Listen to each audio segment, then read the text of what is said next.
नमस्कार दोस्तों, आज का टॉपिक है मोल अंश, मोल फ्रैक्शन। तो सबसे पहले हम इसकी डेफिनेशन को पढ़ते हैं। तो देखते हैं, किसी विलयन में उपस्थित किसी एक घटक का मोल प्रभाज्य उस घटक के मोलों की संख्या तथा विलयन में उपस्थित सभी घटकों के कुल मोलों की संख्या के अनुपात के बराबर होता है। अब हम इससे फॉर्मूला निकालते हैं। अब हम इसमें करते हैं, यदि किसी द्विअंगी विलयन में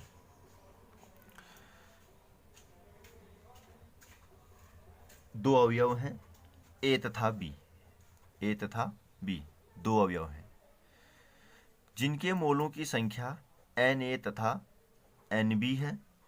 तो इससे फॉर्मूला क्या निकल जाएगा, चाहे ए बराबर N A upon N A plus N B, और चाहे बी बराबर हो जाएगा N B upon N B plus N A. ये हो गया आपका मोल अंश। अब हम इसमें पढ़ते हैं क्वेश्चन नंबर 1। बहुत इंपॉर्टेंट है एग्जाम की दृष्टि से, इसके जो भी क्वेश्चन मैं बताऊंगा आपको बहुत इंपॉर्टेंट है। तो सबसे पहले क्वेश्चन नंबर 1। तो ये क्वेश्चन हो गया आपका, एथिलीन ग्लाइकोल C2H6O2 इसका फॉर्मूला हो गया, के मोल अंश की गणना कीजिए यदि विलयन में एथिलीन ग्लाइकोल 20% द्रव्यमान उपस्थित हो। तो सबसे पहले हम इथाइलिन ग्लाइकोल का आणविक द्रव्यमान लिखते हैं। तो ये हो जाएगा आपका, कार्बन का होता है 12, 2 कार्बन है, 12 दूना 24 प्लस एक हाइड्रोजन का 1 होता है, 6 हाइड्रोजन के 6 हो गए। एक ऑक्सीजन का 16 होता है, 2 ऑक्सीजन के 16 दूनी 32 हो गए। तो टोटल हो गया आपका ये 62 ग्राम पर मोल, ये निकल जाएगा आपका। अब इसमें हम निकालते हैं मोलों की संख्या, कितने मोल हैं इसके वो निकालते हैं। तो यहाँ से हम ऐसे निकाल सकते हैं, 62 ग्राम में कितना मोल हो जाएगा, एक मोल क्या हो जाएगा, C2H6O2 हो जाएगा। 1 ग्राम में 1/62। अब कितना परसेंट है, 20% है, यानी कि 20 ग्राम में 20 यानी कि 20/62 हो गया। तो ये आ जाएगा आपका 0.322 मोल। अब हम निकालते हैं जल के मोल। अब हम निकालेंगे जल के मोल। तो यानी कि 18 ग्राम में 1 मोल जल होगा, 18 ग्राम में 1 मोल। 1 ग्राम में कितना हो जाएगा, 1/18। अब कितने में निकालेंगे, एथाइलिन ग्लाइकोल कितना परसेंट है, 20%, बाकी क्या बचा 80%, यानी कि 80 ग्राम में निकालेंगे तो क्या हो जाएगा, 80/18 हो जाएगा। तो ये हो जाएगा आपका 4.444 मोल।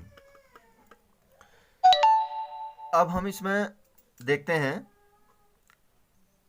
अब हम निकालेंगे इथाइलिन ग्लाइकोल के मोल अंश, यानी कि हम ऐसा लिख सकते हैं C2H6O2, यानी कि यहाँ पर जाई लिख देंगे। तो यहाँ पर निकालेंगे C2H6O2 के मोल कितने निकले थे अभी में हमारे, 0.322 निकला था। अपॉन क्या हो जाएगा, C2H6 के मोल यही हुए आपके 0.322 प्लस H2O के मोल। H2O के मोल कितने निकले थे हमारे, 4.444। इन दोनों को क्यों लिख रहे हैं हम, क्योंकि यहाँ पर ये दोनों मिल करके क्या बनाएंगे, विलयन बनाएंगे। क्योंकि विलय और विलयन के अनुपात को भी हम क्या बोलते हैं, मोल अंश से। ये दोनों मिलकर के क्या बनाएंगे, विलयन बना रहे हैं। तो अब यहाँ पर अगर हम इसको निकालते हैं तो इसका आंसर निकल आता है हमारा 0.068। अब हम निकालते हैं चाहे H2O के लिए मोल अंश H2O के लिए निकालते हैं, तो इसमें हम क्या लिखेंगे, H2O के मोल, H2O के मोल, यानी कि दूसरे के लिए निकाल लें हम, तो यानी कि आपका क्या निकाल लें, NB/NB प्लस Na, ऐसा भी लिख सकते हैं NB/NB प्लस Na। यहाँ पर लिख सकते हैं हम Na/Na प्लस NB। तो यहाँ पर H2O के मोल ही लिखेंगे हम, यहाँ पर भी H2O के मोल प्लस C2H6O2 के मोल।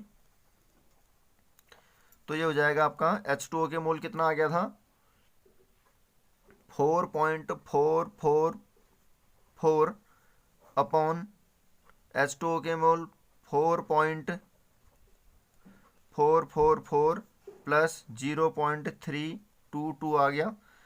तो इसको अगर हम सॉल्व करते हैं तो 0.932 आ जाता है। अब हम निकालेंगे इसमें जल के मोल अंश, जल के मोल अंश। चूँकि जो आपका हमें ये भी मालूम है कि Na plus NB plus Na equals to 1 होता है, तो जल के मोल अंश क्या हो जाएगा, 1 माइनस 0.068 इक्वस टू आ गया आपका 0.932। और मोल अंश की कोई भी इकाई नहीं होती है, क्योंकि यह अनुपात ताप पर निर्भर नहीं करता है, इसलिए इसकी कोई भी इकाई नहीं होती है। तो दोस्तों, अगर ये वीडियो पसंद आए तो लाइक शेयर एंड सब्सक्राइब ज़रूर कीजिएगा। इससे हमारा ये क्या हो गया, प्रूफ हो गया। देखेंगे हम यहाँ पर जाई H2O कितना निकला था हमारा 0.932 और जाई एक था 0.068। तो 1 में से अगर हम इसको घटाते हैं तो हमारा वैल्यू क्या आ गई आपकी 0.932। अगर हम 1 में से घटाते हैं 0.932 तो इससे मालूम हो गया हमारा कि ये बिल्कुल हमारा जो आंसर है बिल्कुल सही है। इसके बाद नेक्स्ट क्वेश्चन है हमारा,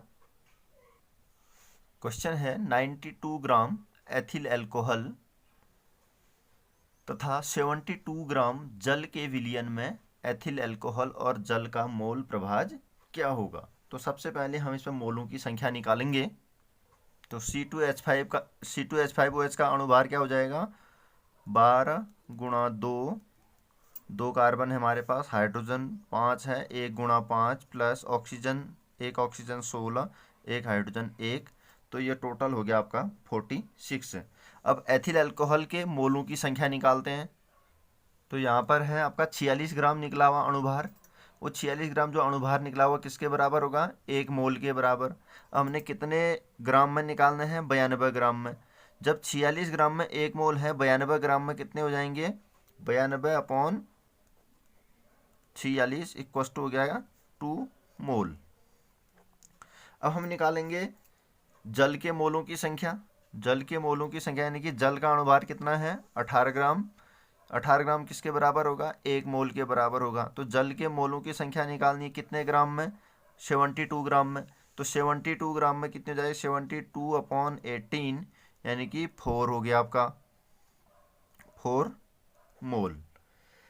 अब हम इसमें निकालते हैं मोलर प्रभाज किसका, C2H5OH का। तो ये क्या हो गया आपका, C2H5OH का मोल अंश निकालें तो Na/Na प्लस NB। Na कितना है आपका, 2 मोल है, अपॉन NAB क्या हो गया आपका, ये 2 मोल हो गया। NB कितना आ गया, 4 मोल, यानी कि 2/6, ये हो जाएगा आपका 0.333।